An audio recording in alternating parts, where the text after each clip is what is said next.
Hello, all you hardcore boxing fans out there. How are you doing? It's Russ here from Porky's Corner, biggest gob in sport. I say the things on here that everybody wants to say on their channels, but they daren't say. But if you want to come on and say your bit, the answer's pretty simple. Look in the bottom left-hand corner of the screen. That's the email, porkycorner@mail.com. All right? Drop me a line on a postcard and send me a WhatsApp number. I'll give you a ring, and if I feel that you can add something to the channel, I feel that there's a bit of a spark between us, you can come on. If I don't, you won't be coming on. All right.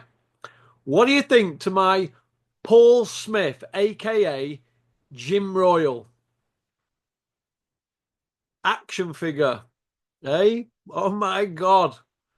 His best win. Jamie Ambler or Tony Warrior Dodson. I can't decide. Probably Tony Warrior Dodson. That's his best win. Pop, pop, bang. But hey ho, he's a mover and a shaker at the moment out there in Saudi, I'm told. Go on, Smiggers titties. Pop, pop, bang on that one. Right. Just want to say, Andy's won the 100 quid for December. 4,500 views he got for one of his Zooms. So well done, Andy. Unlucky to rest at chaps, but I don't think anybody was really that bothered anyway. But Andy should be getting his dough any minute now as we speak. Right. Okie dokie. Here we go. So, new comments in this morning. So, I've picked just a few comments there. I'm going to read them out. And I'm going to ask you what you think about my opinion on these. Don't forget to leave a comment. Share the videos, but mainly like and subscribe. All right. And if you subscribe, you get your Porky fix straight to your phone. Booyaka. Here we go. David Brown says, we all knew Fury was going to get beat up again in second fight. Yeah, I knew, didn't I? I stuck to my guns. Duke McKenzie stuck to his guns. Carl Froch stuck to his guns. But what I've seen on the internet with YouTubers and people in the industry that were out there, the liquor squad, I call them, absolute lickers.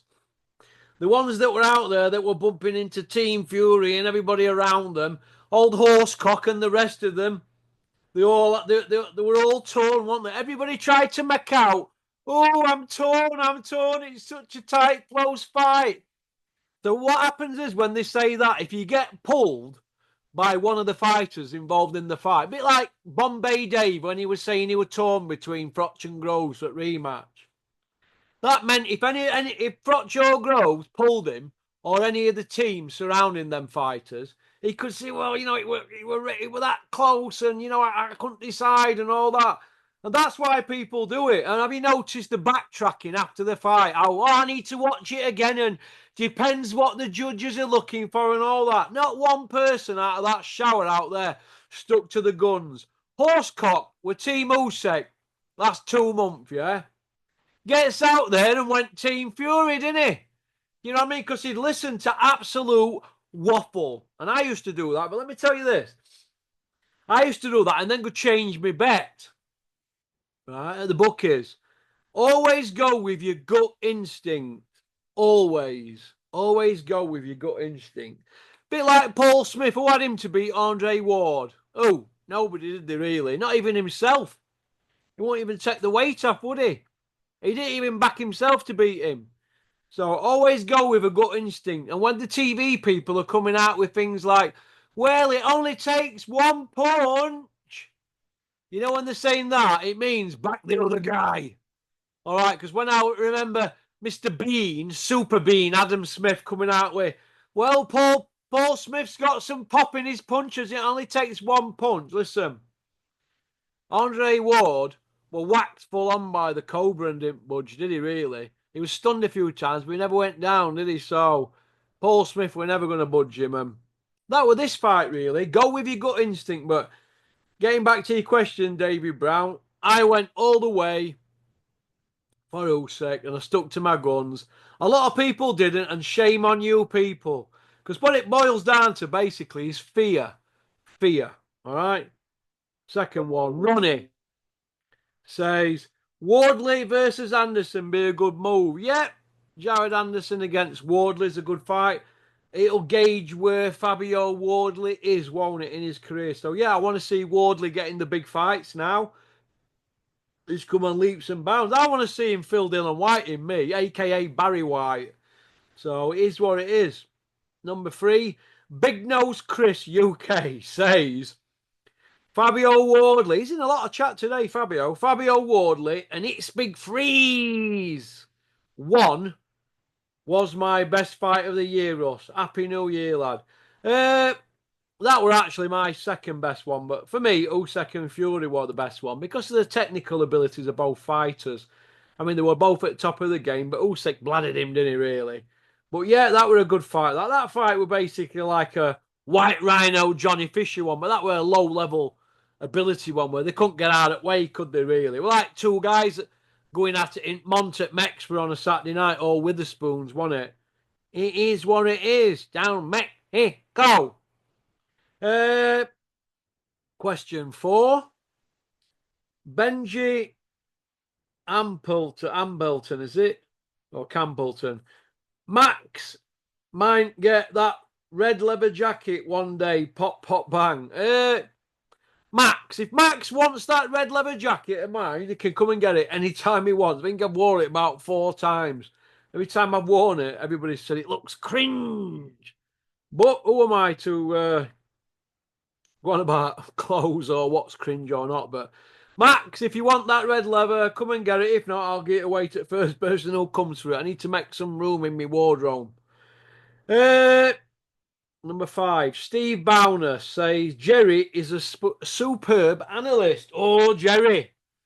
Jerry's got fan mail. Yeah, Jerry's very good, actually. He's getting better in front of the camera. He can take a bit of banter, and he's got a good temperament. He's patient in front of the camera. A bit like Coogan. He's very good with his questioning and that. I don't think he's so confident in front of the camera, though, Coogan, but he's very good at asking questions.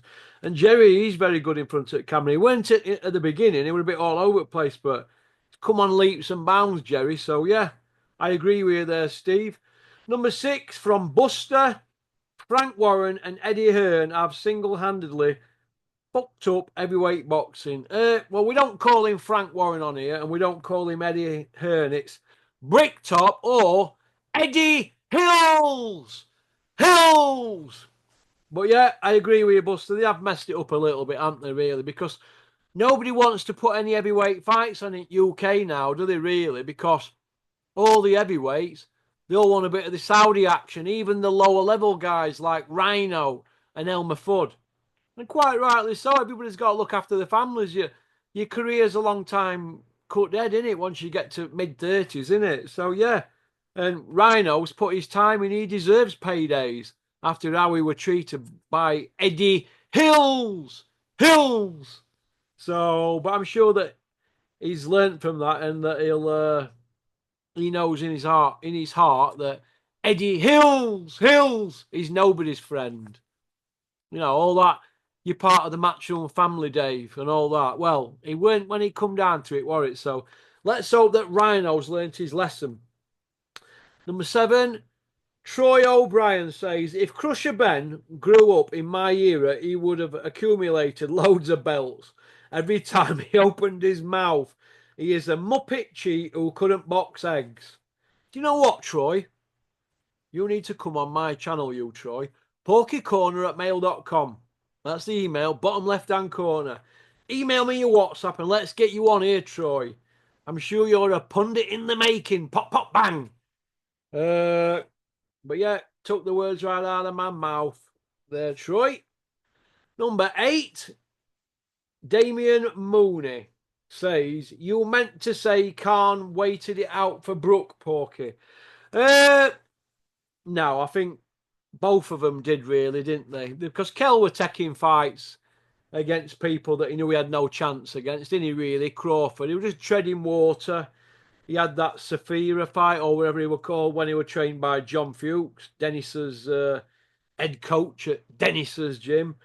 Good trainer, Fuki, and he won as well, didn't he? So I don't know why they got rid of it, Fuki. I don't know, but I think they both waited it out. They were both to blame, but maybe Amir more on than Kell, maybe. But I think Kelbrook would have always had his number. Maybe earlier in the careers, the timing weren't right. I don't know, but I've met both kids. They're both nice kids. I like Amir. I like Kelbrook. He's a nice kid, Kelbrook. Proper South Yorkshire kid, proper Sheffield lad. So it is what it is. But like I've just said there, I always think that Kelbrook had Amir Khan's number because timing beats speed, baby. Ask Eddie. Pot fans. Look, it is what it is. But I don't want to see Kell Brook in the ring again. But I've enjoyed watching his career. Nice kid. Number 9, Technics Trader. If you're involved in Technics or you're a good tech man, get in touch. So I might need to kick Cameron into touch soon because it's doing my head in. I'm only joking, Cameron. But it's always good if anybody's a good tech guy. Let's see how you go. You can do a video for me, put it out there, and let's see. Then give me an invoice. But good tech guys are hard to find. Right, Technics Trader says, great review and great channel. Have a great new year, Porky. I had to get that one in, didn't I? It's from my ego, innit? From my big E. Thank you very much. I do like to say my bit. And yeah, the channel's doing all right. We're over 15,000 subs now, but subs don't mean jack, does it really? They don't get you paid. It's the watch time hours. That's what we need to put in. The watch time hours. We need to put some graft in this month. Us big grafters. So that's what it is. But yeah, thank you very much. I hope you have a good new year, Mr. Technics Trader. Question 10. Oh, big shout out to Stig. Hope you're doing well. Stig, happy new year. Email me your number, Stig. I've lost it. I'm on a new number. porkycorner@mail.com. Right. How does it feel going up against the establishment, Russell? That's from Jonathan, who usually sticks it to me, don't you, Jonathan, in the emails. How's it feel? Well, I had my press pass took off it first month. Well, that weren't good. That were a long time ago when I worked for Dennis. What are we now? 7 year, 1.5 month. Yeah, I'm enjoying it. I'm enjoying it. You know, it is what it is. I put a lot of effort in. There's thousands and thousands of pounds gone into this channel. Absolutely unbelievable. Couldn't even work a computer when I first started. I used to ring Rico up, who set it all up. And I said, I can't get into this computer again. Tried everything to put password in and told Rico, and he said, just press caps lock. So I did, and it worked. But don't really know about computers. I had an Atari when I was a kid, 1980. Forget. I think it was 83 when I started at Comprehensive. Might have been 82. I think that's closest I've ever been to a computer. So can't even work a phone properly. But look, we can only try, can't we? We can only try. Like I said, nobody gives you anything, do they? But yeah, going up against the establishment, we try our best. Obviously, people trying to cut my legs off all the time by inventing Porky's Corner fake accounts and leaving comments on other people's channels. So how you combat that is just click on the comment and it tells you when the channel was set up. So, but it is what it is, and there's nothing I can do about that. The boxing establishment. Who do you mean by that? Do you mean Bricktop, Eddie Hills, the Border Control, people like that? Well, we're not going to put up with any BS, are we? You know, if people want to keep chatting BS in boxing, when that ice breaks, I'll be waiting and I'll drag you under and drown you. That's what it is, isn't it? So it is what it is. Okie dokie. I think that's about it, really. I want to thank everybody for liking and subscribing and leaving a comment. It only takes a couple of seconds to hit that subscribe button. And once you hit the subscribe button and the notification button, you get your Porky Fix straight to your phone. And it saves people leaving comments on comment section and clogging timeline up saying, oh, you didn't, where's part 3? You put one part that, part 1, part 2 and part 3 out. If there's a free part of that and it's a Zoom, I whack them out all at once. I'm not bothered if it gets mumbled up. you should press your notification button, shouldn't you? And your subscribe button, then it goes straight to your phone. All right, that's why I do it. I ain't got time to mess about. So this is a hobby. It don't keep me. It don't keep me in a good life. This it just keeps me in a, I don't know, in a good frame of mind, getting my point across, I guess. But don't forget, like I've just said, it the like button and the subscribe button and the notification button, and you get it straight to your phone, as Nicola used to tell me years ago when she was my partner. All right, that's about it. Okie dokie. Go on, peace out. Booyaka! Paul Smith, stop complaining when I dig you out. All right? An embarrassment. Go on, pop, pop, bang. Smiggers titties. Booyaka! Big up Joe G. You Smiths should kneel before Joe G. Mondo Smith earned millions with Joe G. So did Beefy Smith. Smiggers titties and the other one who lost his ear in that Pedraza fight or got his ear smashed up. Good fighters, but they didn't earn millions, but they did well. So, but like I said before, and I'll say it again, ladies and gentlemen, the Smiths, the Beatles of boxing. How dare anybody say out about them? Boomaka.